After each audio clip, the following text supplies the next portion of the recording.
హైదరాబాద్కి ఓఆర్ఆర్ అనేది మణిహారంలాగా ఉంటే ట్రిబుల్ ఆర్ అనేది మహాహారం లాగా రాబోతుంది. ఇలాంటి ట్రిబుల్ ఆర్కి అతి దగ్గరలో వచ్చే ప్రాజెక్ట్స్లో మాత్రం ఖచ్చితంగా ప్లాట్స్ కొనడం మిస్ కావద్దు.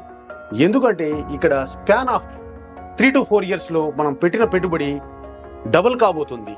దీని జగమెరిగిన సత్యం. కానీ మనం ఏం చేస్తున్నాము, హైదరాబాద్కి దూరంగా ఉన్నాయని చెప్పేసి కొనడం అనేది ఆలోచిస్తున్నాము. ఎప్పుడు పెట్టుబడి పెట్టాలి, ఇది సరైన సమయమా కాదా అని ఆలోచిస్తున్నాము. కానీ హైదరాబాద్లో పెట్టుబడి అనేది నౌ ఆర్ నెవర్, ఇప్పుడు కాకపోతే మరి ఎప్పుడు కాదు. పూర్తి వివరాలకు సంప్రదించండి.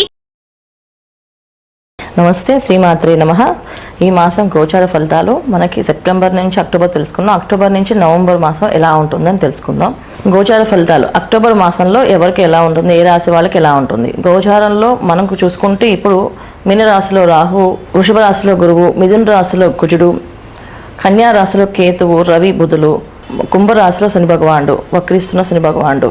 గోచారంలో ఉండే గ్రహాలన్నీ ఇలా ఉండగా మనం చూసుకోవాల్సింది ఏంటంటే ప్రతి మనిషి జన్మజాతకం అంటే వాళ్ళ పుట్టిన తేదీ సమయం ఉంటే ఆ సమయం ప్రకారంగా వాళ్ళ వింశోద దశ ఎలా ఉంటుంది. సో ఆ జాతక ప్రకారంగా ఫలితాలు ఎక్కువగా పనిచేస్తాయి. గోచార ఫలితాలు అనేది ఎప్పుడు ఎలా తీసుకుంటామంటే మనం మనకుండే జాతకంలో సరిగ్గా టైం తెలియని వాళ్ళకి గోచార ఫలితాలు అనేది ఆ పేరుతో పిలువబడే రాశి ఫలితాల వల్ల, ఒకవేళ ఆ ఈ ఊ అనే అక్షరాల్లో ఉంటే వాళ్ళు ఈ రాశి వాళ్ళ కింద చెందుతారండి, మేష రాశి కింద, వృషభ రాశి కింద వస్తారు కనుక ఇలాంటి గోచార ఫలితాలు మనం తీసుకుంటుంటాం. అయితే గోచారంలో ఉండే గ్రహాలు ఏవైతే ఉన్నాయో, సో గోచార ఫలితాలు ఏవైతే మనం చూసుకుంటామో మన జన్మ జాతకంలో ఉండే దశలు, వింతోద దశల ప్రకారంగా ఫలితాలు ఎక్కువగా ఉంటాయి. అయితే ఈ గోచార ఫలితాలు ఎప్పుడు తీసుకోవాలి అంటే జన్మ జాతకం లేని వాళ్ళకి, జాతకంలో ఒకవేళ వాళ్ళకి సరిగ్గా తెలియక టైం ఆఫ్ బర్త్ తెలియని వాళ్ళకి, మాకు ఏ దశ నడుస్తుందో తెలియని వాళ్ళు ఈ గోచార ఫలితాలు తీసుకోవాలి. సో గోచారంలో నడిచే ప్రతి ఒక్క గ్రహం ఒక పాజిటివ్ అనే అనుకూలత, ప్రతికూలత అనేవి చూసుకున్నప్పుడు ఎలా ఉంటుందంటే మనం చేసే పనిలో, మనం చేసే వృత్తి ఉద్యోగాల్లో ఇవి ఎలాంటి ఫలితాలు వస్తాయి. అయితే ప్రతి వాళ్ళు ఏంటంటే మాస ఫలితాలు అనేది ఎందుకు తీసుకున్నాం అంటే ప్రతి మాసము శుక్రుడు, కుజుడు, బుధుడు వీళ్ళు మారుతూ ఉంటారు.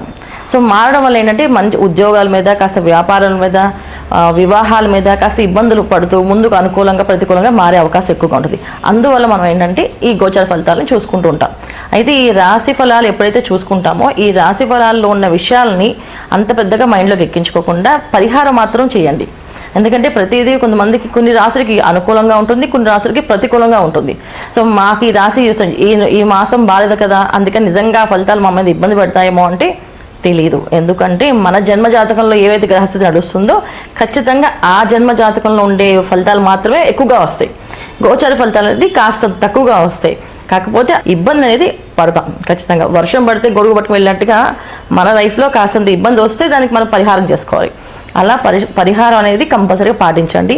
ఏదైతే పరిహారం ఉందో అది మీరు చేయడానికి ప్రయత్నం చేయండి. ఇప్పుడు మనం మొదటిగా చూసుకున్న రాశి ఫలితం ఏంటంటే ధనుస్సు రాశి వారికి ఈ మాసంలో అనుకూలత గ్రహాలు తక్కువగా ఉన్నప్పటికీ కూడా బాగా కనిపిస్తున్నాయి, ప్రతికూల గ్రహాలు చాలా ఎక్కువగా ఉన్నాయి. అయితే అనుకూలమైన గ్రహాలు ఏవైతే అనుకూలంగా ఉన్నాయో వీళ్ళకి, సో వీళ్ళకి భూలాభం, ధనలాభం అంటే ఆర్థికపరమైన ఇబ్బందులు ఉన్న వాళ్ళకి ఆర్థికంగా స్థితి, ఆర్థిక పుష్టి అనేది వీళ్ళకి ఏర్పడుతుంది ఈ మాసంలో.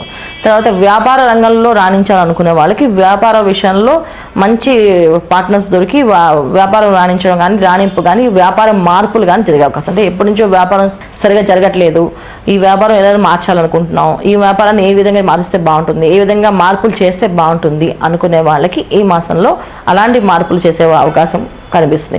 వీళ్ళుగా చేసుకోగలుగుతారు, లేకపోతే వీళ్ళకి ఎవరైనా సాయం చేసే వాళ్ళు వచ్చి వాళ్ళ త్రూగా చేస్తారు. కొత్తగా వ్యాపారాలు మొదలుపెట్టే వాళ్ళు మాత్రం కాస్త ఆలోచించి ప్రారంభం చేయండి. ఉన్న వ్యాపారాన్ని మెరుగుపరిచే అవకాశాలు ఎక్కువగా ఈ మాసంలో కనిపిస్తున్నాయి. తర్వాత ఉద్యోగస్తులకి ఉద్యోగ లాభాలు బాగున్నాయి. ప్రమోషన్ రావడం కానీ, ఇక్కడి నుంచి వేరే స్థలానికి ఉద్యోగానికి వెళ్ళడం కానీ, అక్కడ ఆ ఊర్లో స్థిరపడడం కానీ జరిగే అవకాశం ఎక్కువగా కనిపిస్తుంది. మళ్ళీ భార్యాభర్తల మధ్య కొంత విభేదాలు కనిపిస్తున్నాయి, అక్కడ జాగ్రత్తగా ఉండండి. మామూలుగా జరిగే విషయాల్లో భార్యాభర్తల మధ్య ఎప్పుడైనా గొడవలు వస్తే ఎవరో ఒకరు తగ్గితే ఆ గొడవ తగ్గిపోతుంది.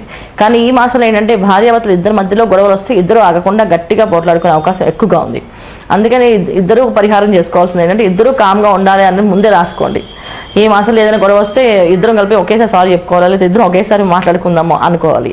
ఎందుకంటే ఎంత తగ్గుదాం అనుకున్నా ఇక్కడ చతుర్థ స్థానంలో రాహు, అష్టమ స్థానంలో కుజుడు, ఈ కుజ రాహులు ఎప్పుడు కూడా ఏంటంటే సర్పంలా కనిపిస్తుంది అనమాట. అంటే ఏంటంటే ఎంత వీళ్ళు ప్రయత్నం చేసినా ఈ మాసంలో వీళ్ళకి చతుర్థ స్థానంలో ఉన్న రాహు, అష్టమ స్థానంలో కుజుడు, వీళ్ళిద్దరూ ఏంటంటే ఒక విధంగా అంటే కుజ రాహువులు అంటే ఒక రకంగా సర్పం అనమాట. అంటే కోపం వస్తే ఆగదు. అది ఒకసారి బుస కొట్టడానికి పాము వస్తే అది ఆగుతుంది. అది ఎంత ఫాస్ట్గా కొట్టడానికి పరిగెత్తి జనరల్గా పాముకి పగుందేమో మన మీద వెంటాడుతానికి కాదు. దానికి ఒకసారి అనిపిస్తే అది ఇంకా ఆ పని అయిపోవాలి, లేదా పారిపోవడానికి ప్రయత్నం చేస్తుంది. అలాంటి అగ్రెసివ్ తత్వం అనేది ఈ వీళ్ళ ధనుసు రాశి వాళ్ళకి భార్యాభర్తల మధ్యలో కావచ్చు, లేదా సంతానం వల్ల వచ్చే ఇబ్బందులు కానీ, లేదా బంధువులతో వచ్చే ఇబ్బందులు కానీ కనిపిస్తున్నాయి ఈ మాసంలో. అంటే భార్యాభర్తల వివాహం కాని వాళ్ళు అనుకోండి, ధనుసు రాశి వాళ్ళకి తల్లిదండ్రులు అనడమో, లేకపోతే వీళ్ళు వాళ్ళతో గట్టిగా మాట్లాడడమో, లేకపోతే బంధువులతో విరోధం అనేది ఖచ్చితంగా కనిపిస్తుంది. అందుకే ఏంటంటే ఈ ధనుసు రాశి వాళ్ళు ఈ మాసంలో భార్యాభర్తలు కాకుండా మిగతా వాళ్ళు ఎవరైనా సరే ఆర్థికపరమైన లావాదేవీలు వాళ్ళతో పెట్టుకోకూడదు. అంటే డబ్బు తీసుకోవడం కానీ, డబ్బు ఇవ్వడం కానీ, అప్పుగా కానీ, తర్వాత లేదా చేబదులు కానీ తీసుకోకుండా ఉండడం ఈ మాసం మంచి ఫలితాలు. ఈ మాసంలో డబ్బులు తీసుకున్న దగ్గర డబ్బుల విషయంలో ఏదో ఒక చిన్న గొడవ వచ్చి అది రిలేషన్స్ కట్ అయిపోయే అవకాశం ఎక్కువగా కనిపిస్తుంది.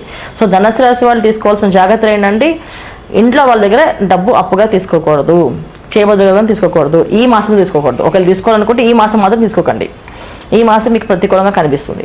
భార్యాభర్తల మధ్య సమస్యలు గొడవలు వస్తే ఎవరో ఒకరు ముందే అనుకొని నాకు ఇలాగా కోపం వస్తే నాకు సారీ నేను చెప్తాను నువ్వే చెప్పండి అని అనుకోండి. మైండ్ సెట్ అంటే మేనిఫెస్ట్ మనం ఏదైతే చేసుకుంటామో ఖచ్చితంగా ఈ మాసంలో గొడవలు వస్తాయని చెప్పారు కనుక గొడవ పడకుండా ఉండాలి. గొడవ వస్తుందని తెలిస్తే దాన్ని తప్పించుకోవడానికి మార్గం వెతుక్కోవాలి.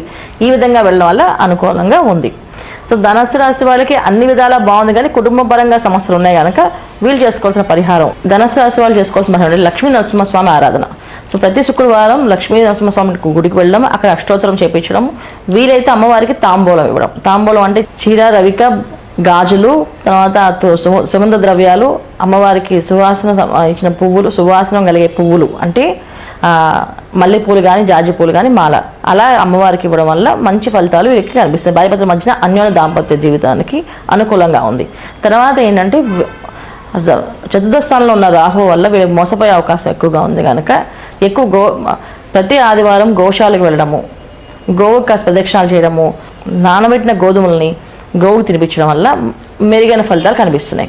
సో ప్రతి ఆదివారము గోధుమలు, మినుములని 2 నానబెట్టండి. నానబెట్టినవి ఆ గోవుకు తినిపించండి. 9 ప్రదక్షిణాలు తక్కువ కాకుండా చేయడం వల్ల అనుకూలమైన ఫలితాలు కనిపిస్తున్నాయి ధనుసు రాశి వాళ్ళకి.